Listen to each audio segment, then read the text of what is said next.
بندی اس امام سے محبت کرے، نتیجہ یہ نکلتا ہے کہ ایک ہی وقت میں ایک ہی ذات سے ساری کائنات محبت نہیں کر سکتی، اور اگر کسی طرح ایک ہی وقت میں ایک ہی محلے میں سارے لوگ کسی سے محبت اور پیار کر بھی لیں تو یہ محبت زیادہ دن تک چلتی نہیں۔ کسی کی محبت دو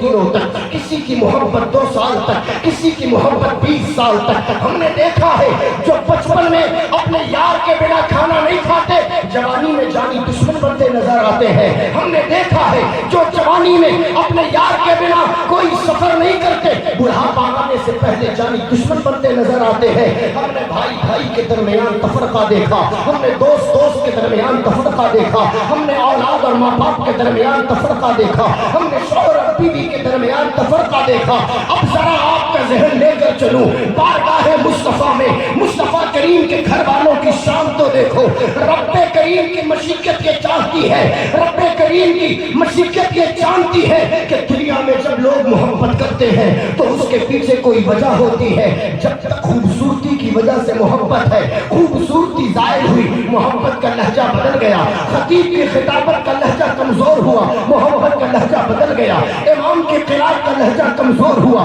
محبت کا لہجہ بدل گیا۔ ہم نے دنیا میں دیکھا کہ آج اگر ہم کسی سے محبت کرتے ہیں تو جب تک وجہ ہے تب تک محبت ہے، وجہ ختم محبت ختم۔ رب کائنات کی مرضی تو دیکھو، آل مصطفیٰ کا جب ذکر فرمایا تو محبت کا استعمال نہیں، مودت کا استعمال کیا۔ صوفیاء نے بتایا کہ جو کسی وجہ سے محبت ہو وہ دنیا والوں سے ہوتی ہے،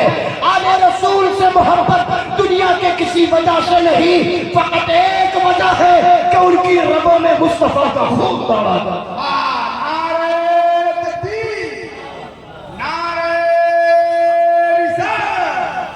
ذکر شہدائے کربلا کانفرنس حضرت سید شاہ امام صاحب قبلہ آل رسول سے محبت کی وجہ فقط نسبت مصطفیٰ۔ اب اس کا کمال اپنی جگہ، اس کا علم اپنی جگہ، اس کا وقار اپنی جگہ، اس کی عزتیں اپنی جگہ، اس کی شخصیتیں اپنی جگہ، اس کی ترقی یافتہ دور میں کامیابی اور کامرانے والی راہ اپنی جگہ۔ یہ سارا کچھ نہ بھی ہو تب بھی ہمارے دل میں مصطفیٰ کے آل سے محبت ہوگی۔ اس سے نتیجہ کیا نکلتا؟ اگر آل رسول آپ کے درمیان پیر طریقت کے روپ میں آئے تب بھی ہمیں ان سے محبت کرنا ہے کیونکہ مصطفیٰ کی آل ہے، اور اگر آل رسول کسی پیر کے سامنے زانو عزت طے کرتا نظر آئے تب بھی محبت کرنا ہے۔ آل رسول اگر عالم ہے، علامہ ہے، فہامہ ہے، پروفیسر ہے، لیکچرر ہے تب بھی محبت کرنا ہے، اور اگر عالم کسی ادارے میں طالب علم کی حیثیت سے ہے تب بھی محبت کرنا ہے۔ آل رسول اگر خوبصورت ہے تب بھی محبت کرنا ہے، اور اگر آل رسول خدا نہ خواستہ اس کے چہرے پر اتنی خوبصورتی نہیں تب بھی محبت کرنا ہے۔ آل رسول اگر گورا ہے تب بھی محبت کرنا ہے، کالا ہے تب بھی محبت کرنا ہے۔ آل رسول مصلی امامت پر جلوہ گر ہو کر امامت کے فرائض انجام دے رہا ہے تب بھی محبت کرنا ہے، اور آل رسول اگر کرانہ اسٹور پر بیٹھ کر چینی اور پیاز تول رہا ہے تب بھی محبت کرنا ہے،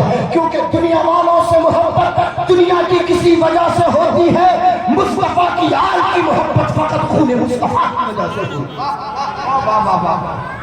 واہ واہ واہ واہ لا اسألکم تم سے کچھ نہیں مانگتا الا المودۃ فی القربى، مگر میری اہل قرابت کی محبت دلوں میں رکھو۔ اپنے دل کو مصطفیٰ کریم علیہ السلام کی محبت سے سرشار رکھو، اور آل مصطفیٰ کریم علیہ السلام کی محبت اپنے دل میں جاگتی رکھو، اپنے دل کو ان کی محبت سے منور اور معطر کرو۔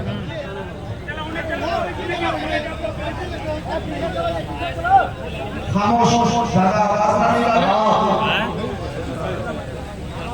تھوڑی سی توجہ ہے آپ کی، اس طرف کا ساؤنڈ بڑھاؤ نہیں، مانیٹر کا جو اس سائڈ ہے اس کا ساؤنڈ بڑھاؤ۔ اب آپ ذرا اس کربلا کے منظر کو اپنی نگاہوں کے سامنے رکھیں، کربلا کا منظر کہ وہ بدبختی کی کتنی اونچی منزل پر فائز وہ لوگ تھے کہ نماز میں آل محمد پر درود بھیجتے تھے اور نماز کے بعد انہی کے خلاف تلوار کو نیام سے باہر نکالتے تھے۔ عقیدے کی تو لڑائی تھی، وہ بھی خدا کو ایک مانتے، یہ بھی خدا کو ایک مانتے، وہ بھی مصطفیٰ کو مانتے، یہ بھی مصطفیٰ کو مانتے، وہ بھی نماز کے پڑھنے والے، یہ بھی نماز کے پڑھنے والے، انہوں نے بھی شریعت اسلامیہ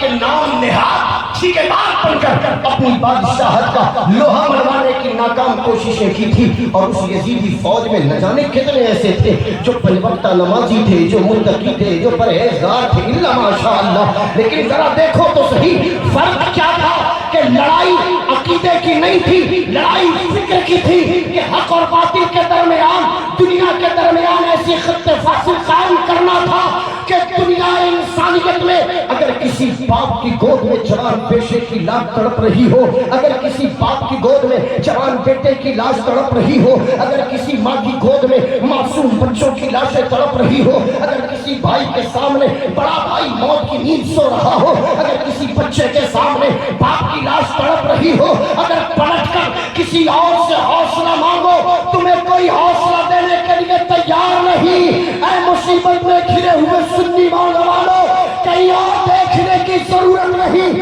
پلٹ کر کربلا کی تاریخ اٹھا کر دیکھنا، کوئی حوصلہ دے نہ دے، کربلا کا مسافر تمہیں حوصلہ دیتا ہے۔ واہ واہ واہ واہ واہ، اے زندہ باد، اے سبحان اللہ، واہ واہ واہ۔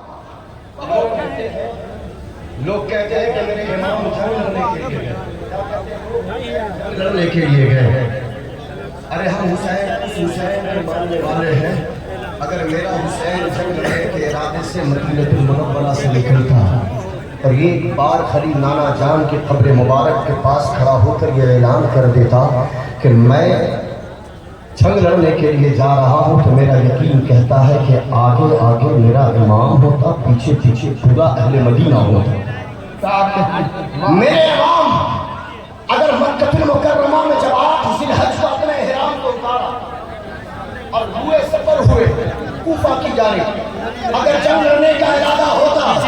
حجاج کرام کا نورانی قافلہ نواسہ مصطفیٰ کی زیارت دست بوسی سے اپنے آپ کو مشرف کر رہا تھا، اگر امام ایک بار کہہ دیتے